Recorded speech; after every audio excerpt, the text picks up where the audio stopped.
Le chemin de Jésus-Christ, c'est celui que je choisis, c'est celui pour qui je vis, c'est celui qui donne la vie. Le chemin de vérité, celui que j'ai emprunté, rien ne peut m'en dérouter, rien ne peut m'en éloigner. Ce chemin, dis-moi comment puis-je le suivre, yeah. Ce chemin, dis-moi comment puis-je le vivre, yeah. Ce chemin, dis-moi comment puis-je le suivre, yeah. Ce chemin, dis-moi comment puis-je le vivre. Bonjour, bienvenue à l'émission Chemin Vérité Vie. Je suis votre animatrice Nadine. Sandra, comment était ta semaine? Bonjour Nadine, bonjour les auditeurs qui nous écoutent à chaque semaine. Nadine, j'ai passé une très bonne semaine, puis toi et moi on discutait, on a dit qu'on allait faire les coups de cœur.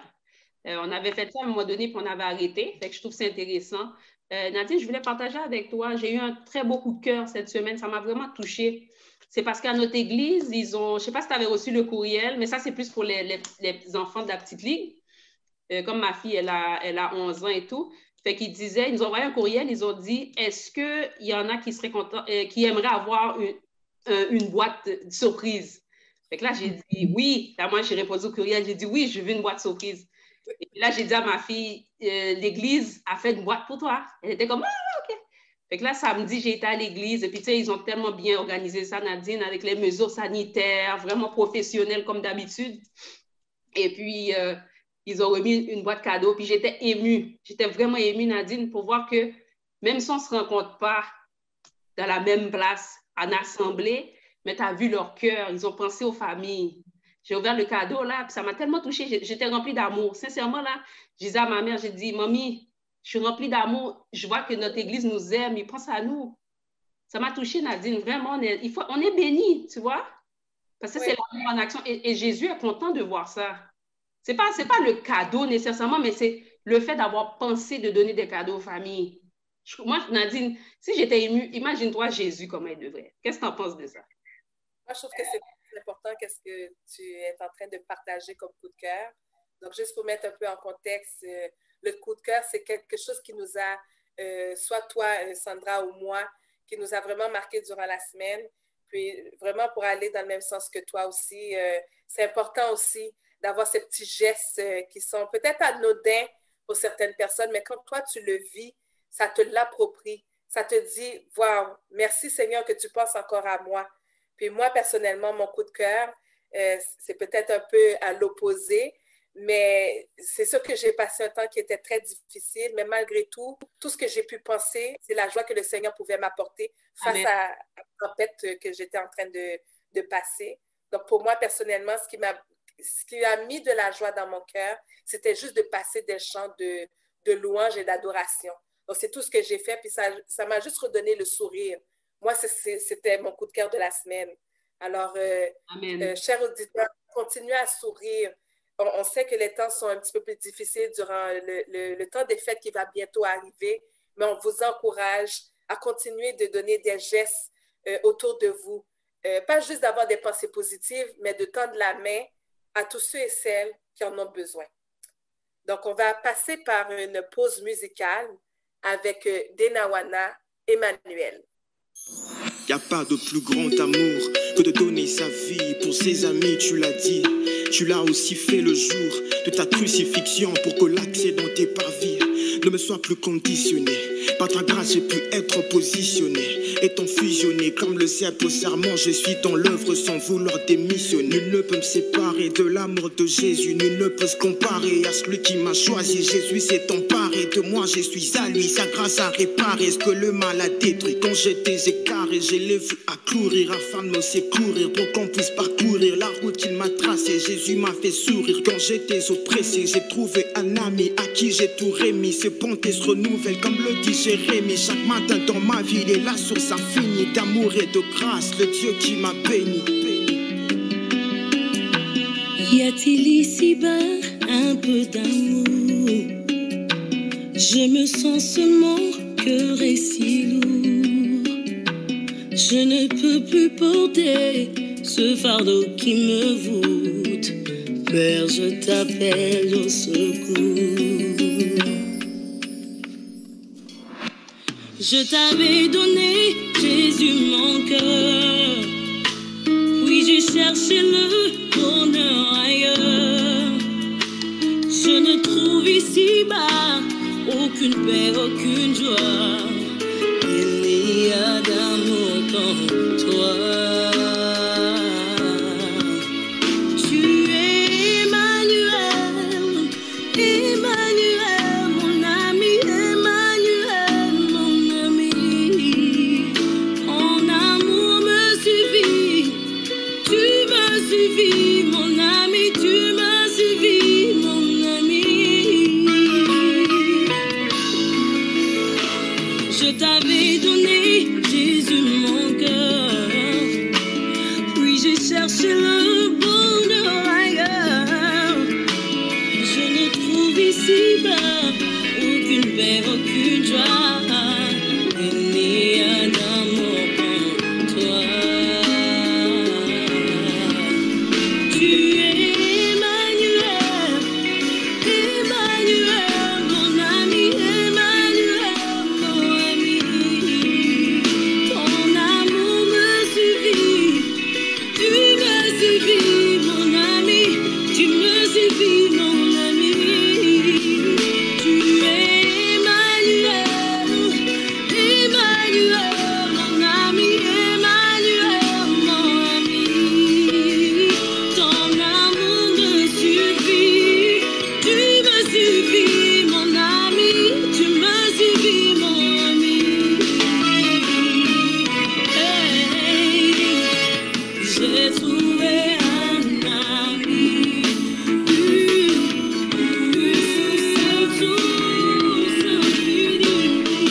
Jésus est mon ami, il est mon ami, le rêve pour la vie. Tu es Emmanuel, Emmanuel, mon ami, Emmanuel, mon ami. Ton amour me suffit, ton amour me suffit, mon ami, tu me suffis, tu es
On vous rappelle que nous sommes présentement sur Zoom.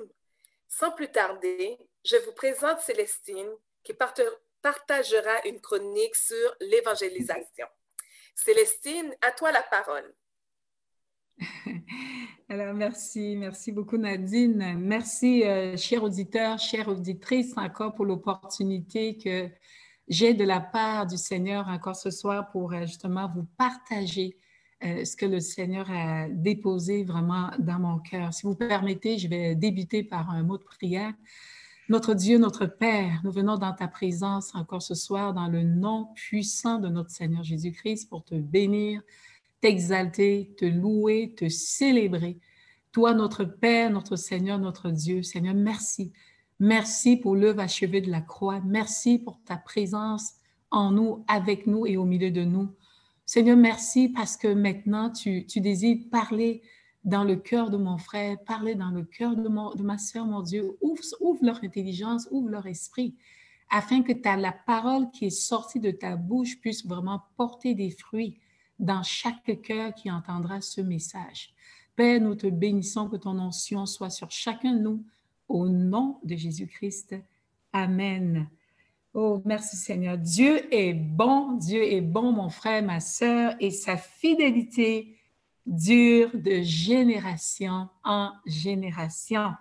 Alors, vraiment, le thème de cette exhortation, c'est comment évangéliser avec puissance. Comment évangéliser avec puissance. Donc, nous allons parcourir vraiment plusieurs versets bibliques parce que la Bible s'explique par elle-même. C'est une question, oui, mais qui trouve sa réponse également dans la parole. Je vais débuter par une histoire dans la Genèse. Nous lisons l'histoire de la femme de Jacob, Rachel, qui avait un désir ardent d'avoir un enfant. Elle ne supportait pas l'idée de vivre sans connaître la joie d'enfanter, sans expérimenter tout ce que sa nature féminine réclamait.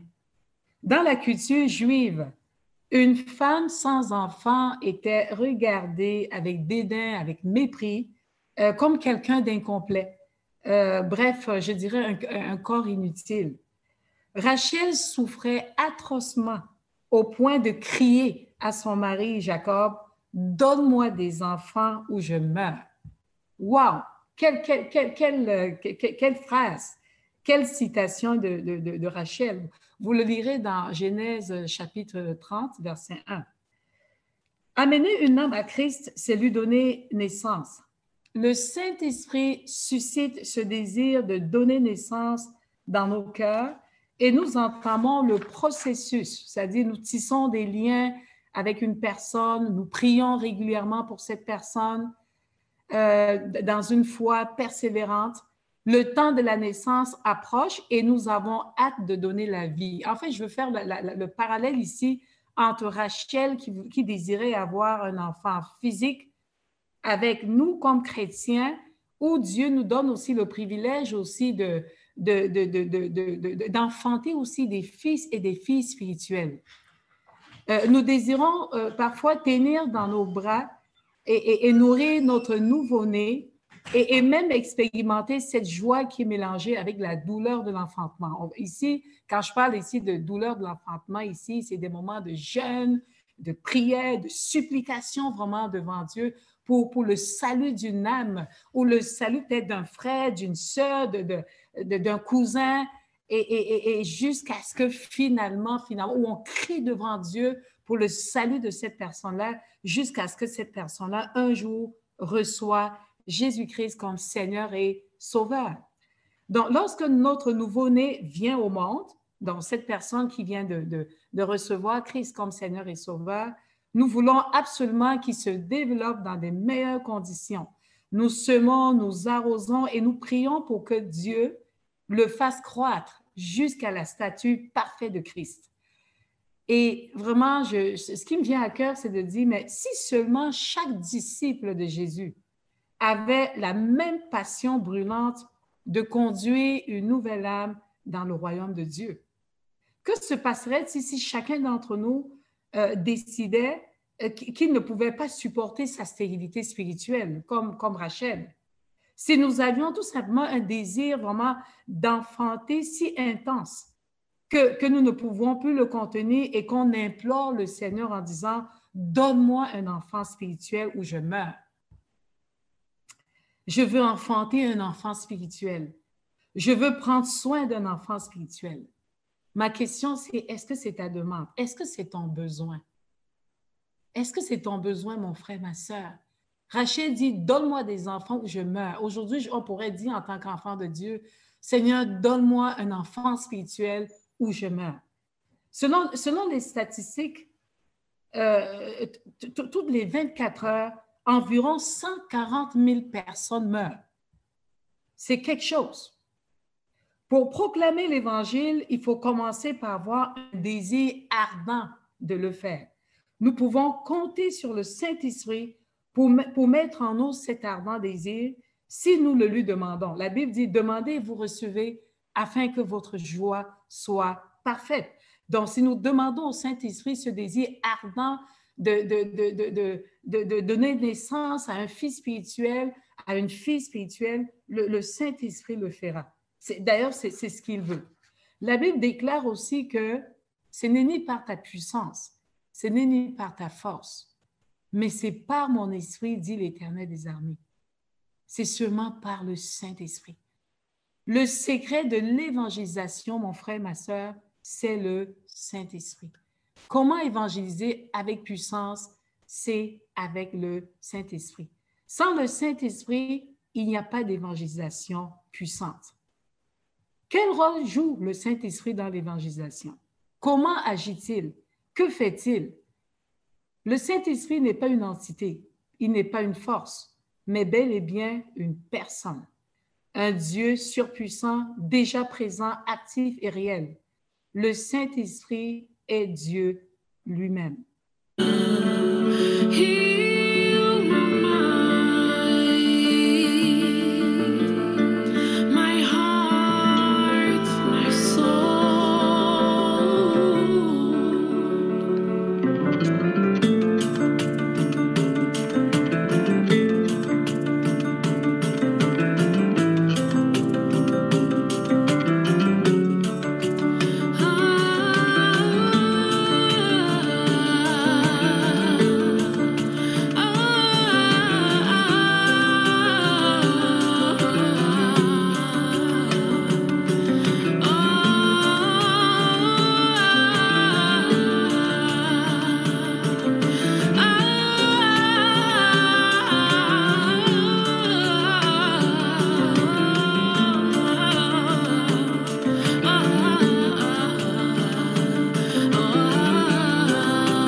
Gloire à Dieu.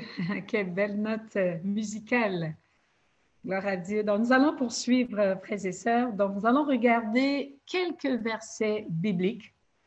Dans le livre de Luc, chapitre 4, verset 1, la Bible nous dit ceci.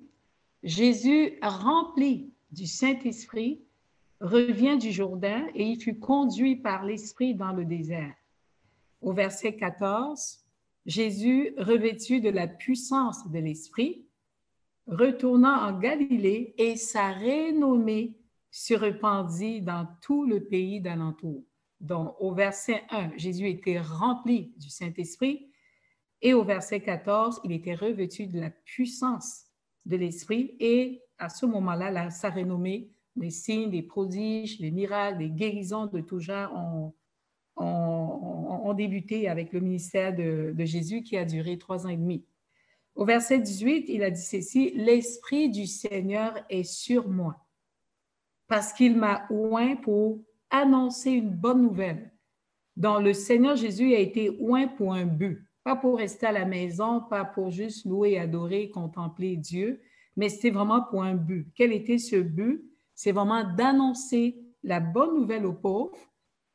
Il m'a envoyé pour guérir ceux qui ont le cœur brisé, pour proclamer aux captifs la délivrance et aux aveugles le recouvrement de la vue, pour envoyer libres les opprimés, pour publier une année de grâce du Seigneur. Alors, cette prophétie annoncée il y a environ 600 ans par le prophète Ésaïe trouve son accomplissement en Jésus-Christ par cette déclaration. Donc, Jésus se présente ici comme celui qui réalise la promesse faite par Ésaïe. Dans Luc, chapitre 24, versets 47 à 49, la Bible parle ici de la repentance et le pardon des péchés qui seraient prêchés en son nom, c'est-à-dire dans le nom de Jésus, à toutes les nations, à commencer par Jérusalem. Verset 48, « Vous êtes témoins de ces choses. » Verset 49, « Et voici, j'enverrai sur vous ce que mon Père a promis. » Alors, qu'est-ce que le Père avait promis? C'est le Saint-Esprit. « Mais vous restez dans la ville jusqu'à ce que vous soyez revêtus de la puissance d'en haut. » Donc, le Seigneur est en train de parler ici aux disciples. Vous allez faire comme moi, non seulement être remplis du Saint-Esprit, mais vous serez aussi revêtus de la puissance d'en haut. À ce moment-là, vous êtes prêts à aller évangéliser. Dans Jean chapitre 14, versets 16 à 18, le Seigneur dit ceci, « Et moi, je prierai le Père. » Vous voyez l'importance vraiment sur le Saint-Esprit. Évangéliser avec puissance, c'est vraiment d'être rempli et revêtu de la puissance du Saint-Esprit. Donc, verset 16 qui dit, « Et moi, je prierai le Père, et il vous donnera un autre consolateur afin qu'il demeure éternellement avec vous. L'Esprit de vérité que le monde ne peut recevoir parce qu'il ne le voit point et ne le connaît point, mais vous le connaissez, car il demeure avec vous. » Mon frère, ma sœur, le Saint-Esprit demeure avec toi et il sera en vous. Donc, le Saint-Esprit est avec nous, il est en nous. Je ne vous laisserai pas orphelins, je viendrai à vous. Wow, quelle bonne nouvelle, frères et sœurs, de réaliser que nous ne sommes pas seuls. Dieu nous a donné le pouvoir de devenir son enfant lorsque nous avons reçu le Seigneur Jésus-Christ dans notre cœur. Et le Saint-Esprit est venu rendre témoignage à notre esprit que nous sommes réellement enfants de Dieu. Le Saint-Esprit nous a adoptés et a mis sur nous son sceau, qui est le gage de notre héritage. Le Saint-Esprit est une personne vraiment extraordinaire. Il est amoureux de Jésus, qui va scruter les pensées, même les plus intimes de Dieu. Grâce au Saint-Esprit, nous avons accès au Père et pouvons agir aussi comme Jésus. Donc, plus que jamais, nous avons vraiment besoin d'être remplis et d'être revêtus de la puissance du Saint-Esprit pour accomplir la mission que Dieu nous a confiée. Nous avons besoin de la puissance du Saint-Esprit pour vivre et marcher par l'Esprit. Dans Marc chapitre 16, verset 20, ça dit ceci, « Et ils s'en allèrent prêcher partout. » Le Saint-Esprit travaillait avec eux. Donc, nous ne pouvons rien faire sans le Saint-Esprit.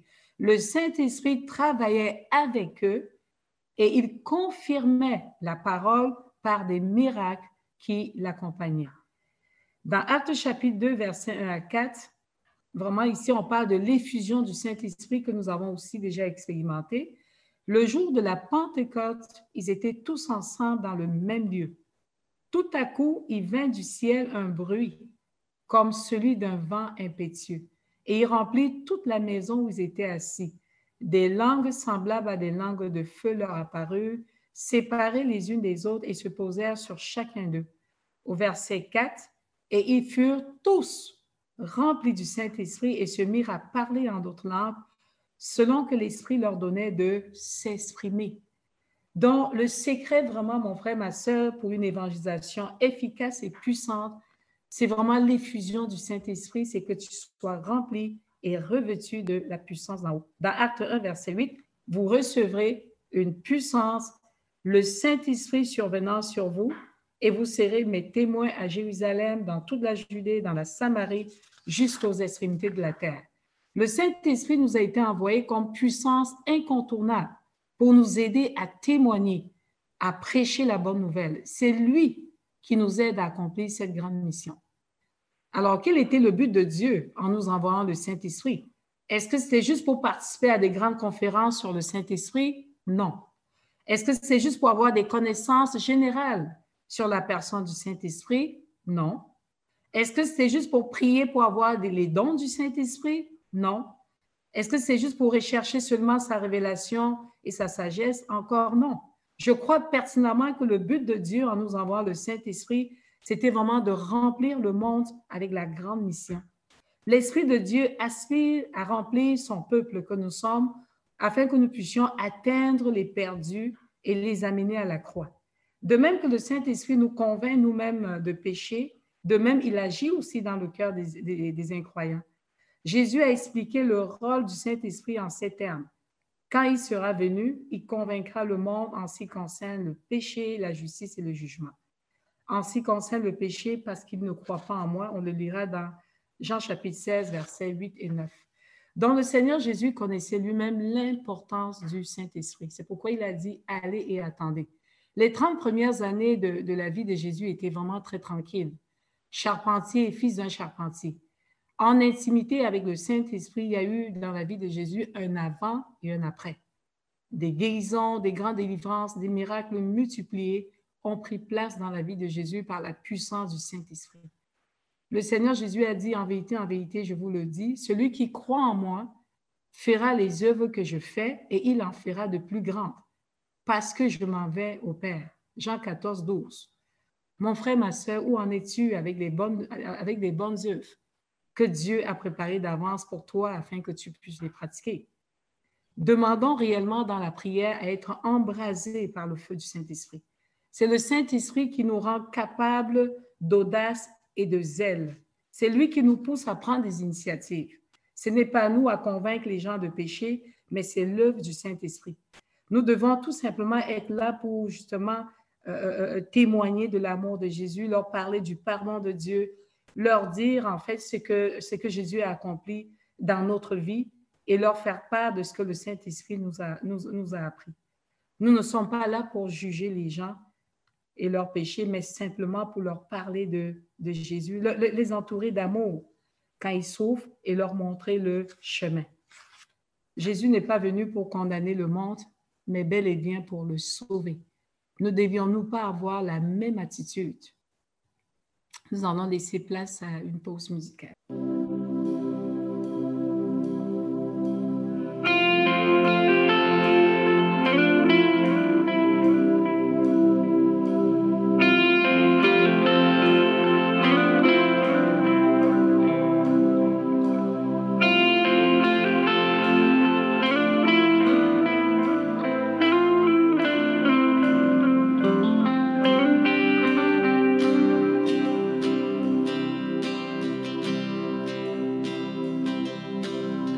Je ne méritais pas ton cœur,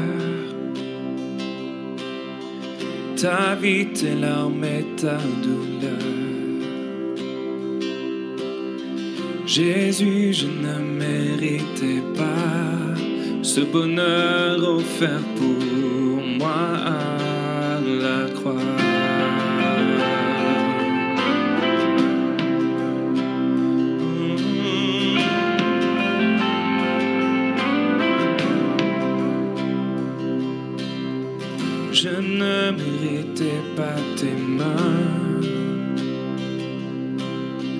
tes pieds, ton côté percé.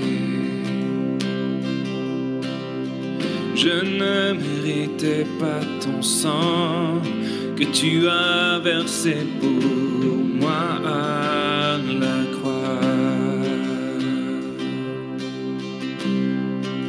Seule ta grâce m'a aimé, seule ta grâce, seule ta grâce m'a sauvé, seule ta grâce.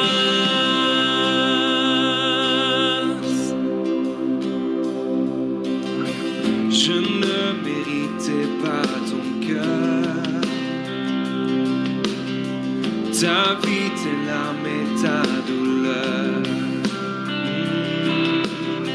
Jésus, je ne méritais pas ce bonheur offert pour moi à la croix.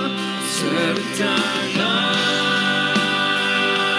m'a aimé, seule ta grâce, seule ta grâce m'a sauvé, seule ta grâce, oh, seule ta grâce m'a aimé, seule ta grâce, seule ta grâce m'a sauvé, seule ta grâce.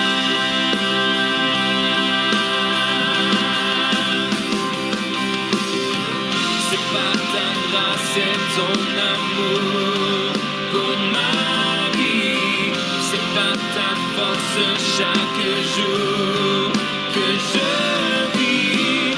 C'est pas ta bonté que je trouve un abri en toi.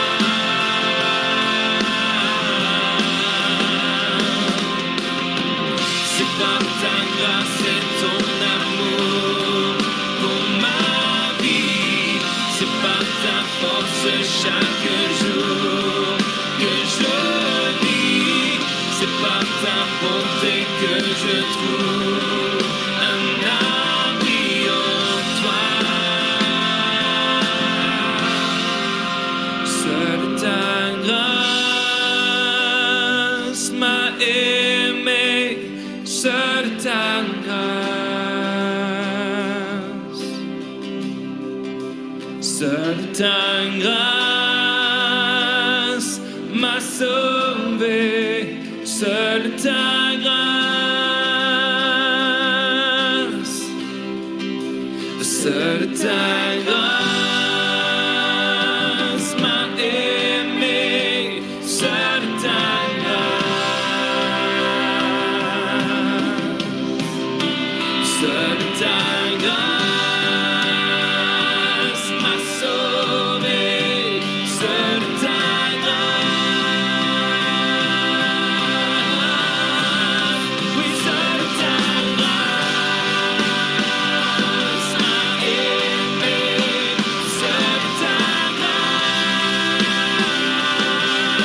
oh, seule ta grâce m'a sauvé, seule ta grâce.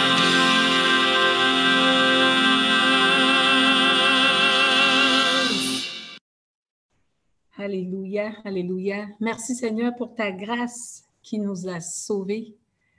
Merci Seigneur pour ta grâce qui nous a aimés et merci pour ta grâce qui nous a délivrés. Seigneur, tu as dit ce que nous avons reçu gratuitement, donnons-le aussi gratuitement. Donc, frères et sœurs, je rencontre plusieurs chrétiens encore aujourd'hui qui n'ont jamais amené personne à Jésus.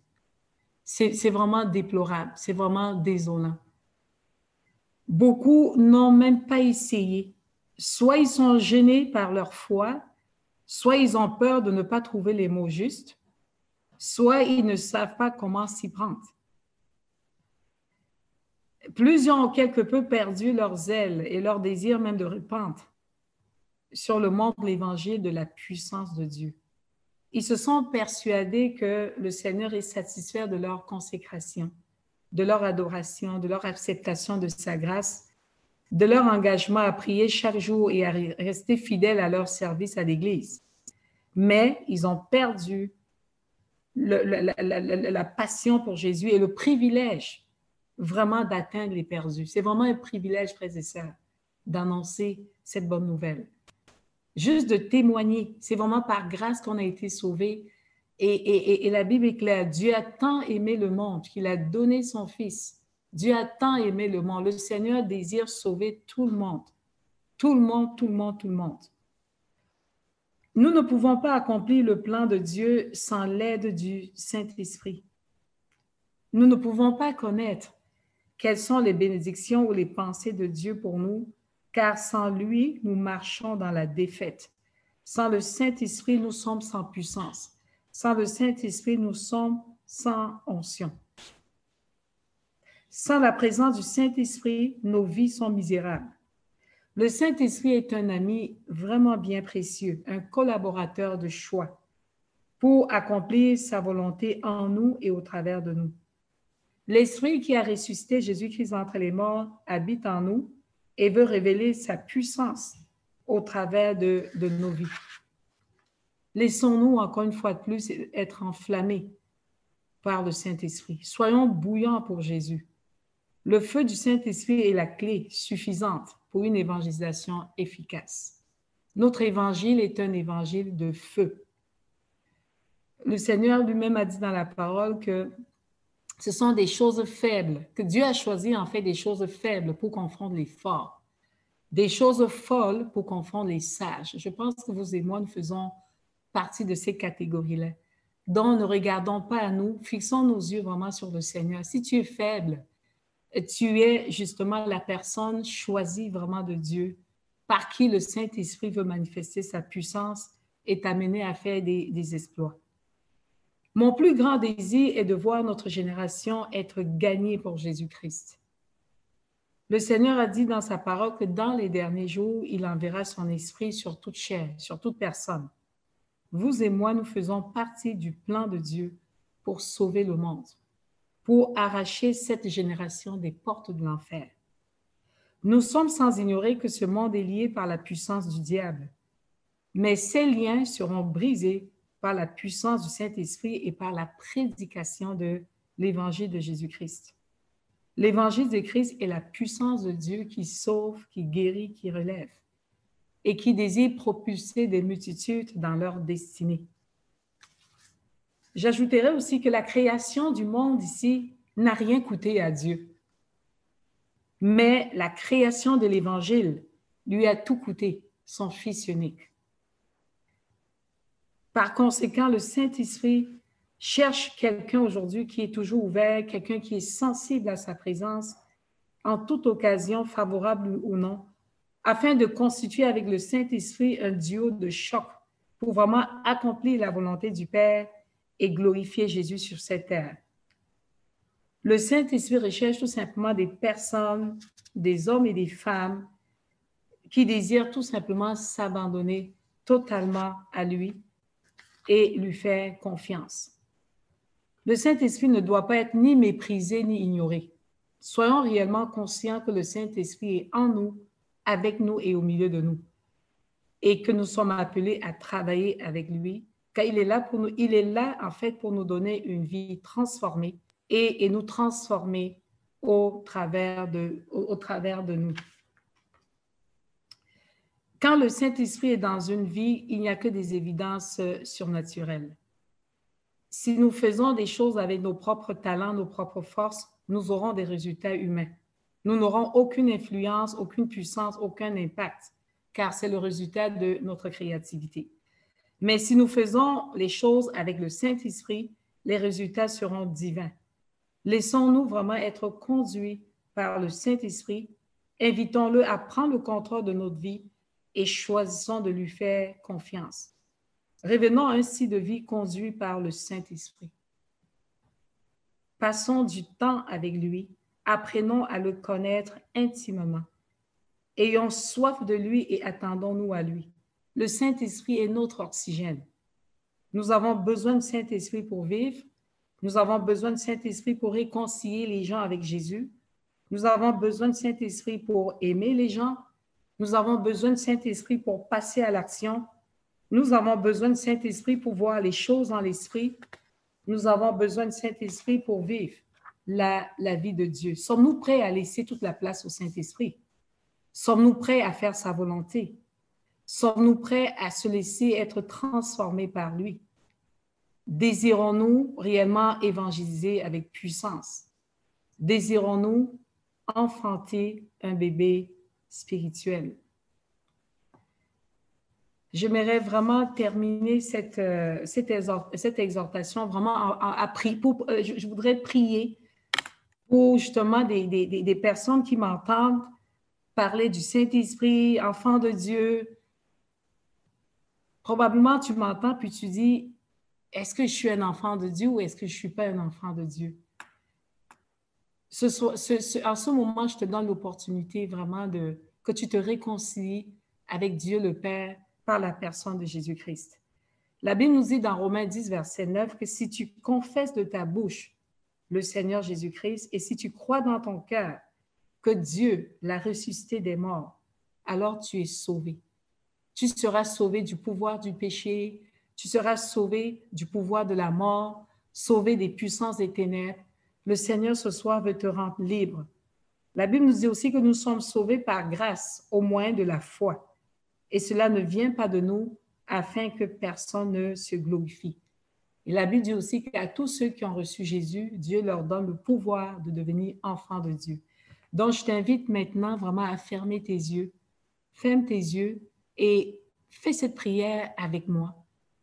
Je voudrais que tu sois vraiment sincère, vraiment dans ton cœur et que tu le déclares à haute voix. Parce que la Bible dit, si tu confesses de ta bouche, si tu proclames de ta bouche, et surtout, crois dans ton cœur.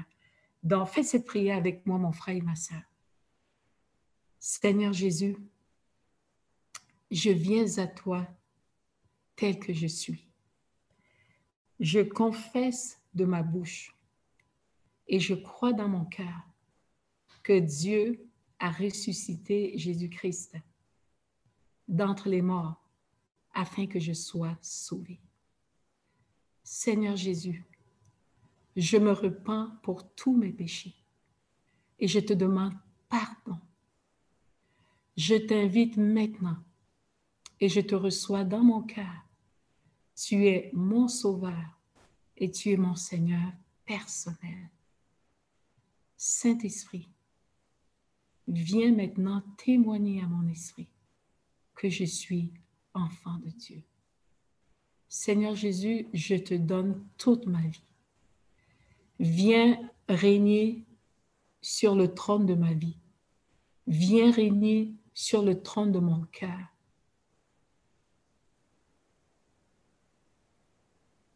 Je veux être ton enfant et merci de faire de moi ton enfant. Et tu es mon Père. Merci Jésus. Aide-moi à grandir dans tes voies. Ouvre mon cœur, ouvre mon intelligence, que je puisse lire la parole, méditer la parole et marcher dans tes voies. Merci Saint-Esprit. Merci de me conduire jour après jour. Je veux rentrer dans le couloir de ma destinée et accomplir les bonnes œuvres que le Seigneur Jésus a pour moi. Merci Jésus pour ta vie.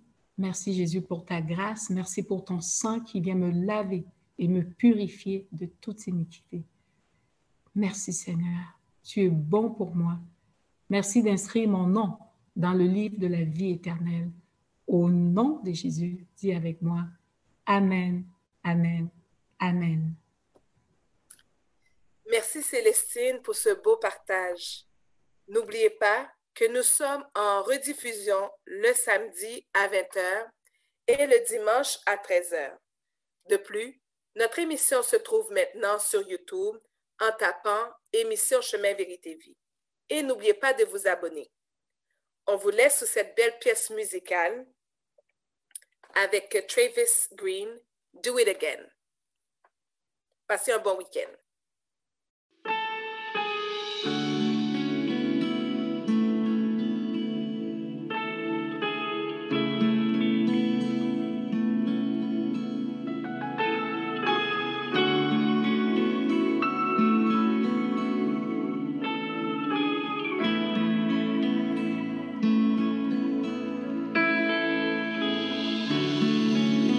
walking around these walls. I thought by now they'd fall, but you have never failed me yet.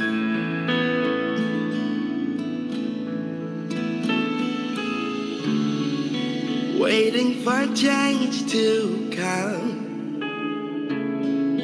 knowing the battle's won,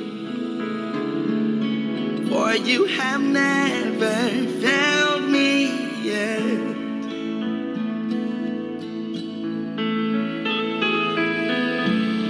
Your promise still stands.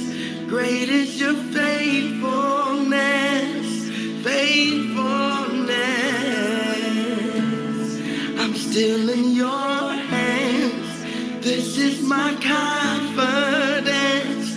You've never failed me yet.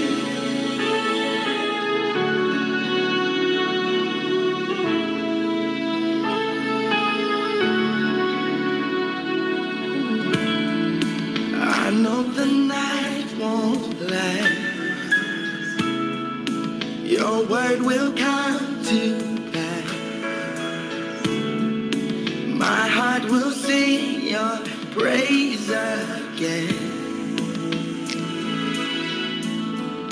Jesus, you're still enough. Jesus, you're still enough. Oh, so keep me within your love.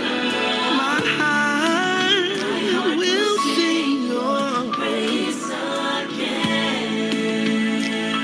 oh. Promise still stay. Promise still stay. Great is your faithfulness. Faithfulness. Still in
promise still stands. Great is your faithfulness, your faithfulness.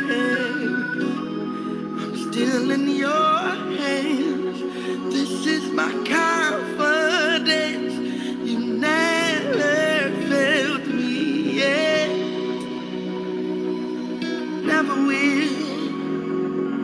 Still in your will. Never failed me yet. Never will forget. No, never failed me yet. Thank you.